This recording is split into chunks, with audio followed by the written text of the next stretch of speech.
یہ بھی بات کہی جاتی ہے رجب کا کوئی روزہ رکھنے کی دلیل نہیں ہے. ہم کہتے ہیں آپ نے پڑھا کیا ہے؟ پھر فقہ میں پڑھا کیا ہے آپ؟ پھر مجھے تکلیف ہوتی ہے تو میں تھوڑے سخت جملے کہتا ہوں. پڑھنے گئے تھے یا چھیڑخانیاں کرنے گئے تھے؟ کیا کرنے گئے تھے آپ؟ مجھے تکلیف ہوتی ہے اس پر. رجب میں کوئی روزہ رکھنا ثابت نہیں ہے. ارے نادان، وما خلقت الجن والانس الا لیعبدون کا مطلب کیا ہے؟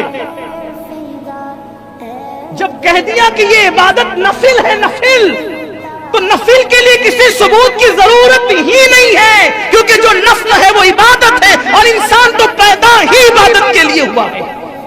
جس دن چاہو روزہ رکھ لو، جس دن چاہے عبادت کر لو، جس دن چاہے نوافل پڑھ لو، اس کے لیے ثبوت کی کیا ضرورت ہے؟ قرآن کہہ رہا ہے کہ تمہیں عبادت کے لیے پیدا کیا. جب پیدا ہی عبادت کے لیے ہوئے تو پیدائش سے لے کے مرے دم تک عبادت کرتے رہے تو بھی حق تو یہ ہے کہ حق ادا نہ ہوا. آپ کیسی بات کرتے ہیں؟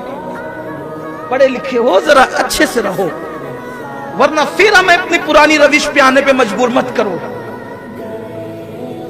رجب کے کنڈے پھر لے کر آتے ہو.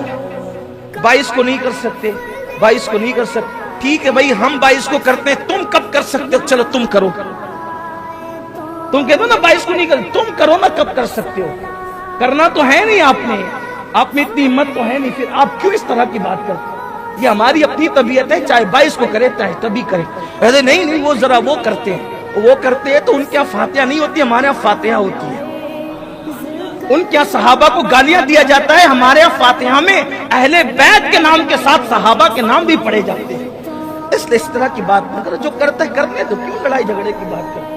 پوری امت کورونا کی مہاماری میں پڑی ہوئی ہے، انہیں یہی پڑی ہوئی ہے.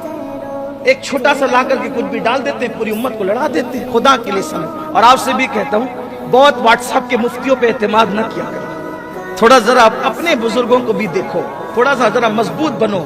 تھوڑے سے میں آپ جو ہے وہ ڈھیلے ڈھالے ہو جاتے ہو.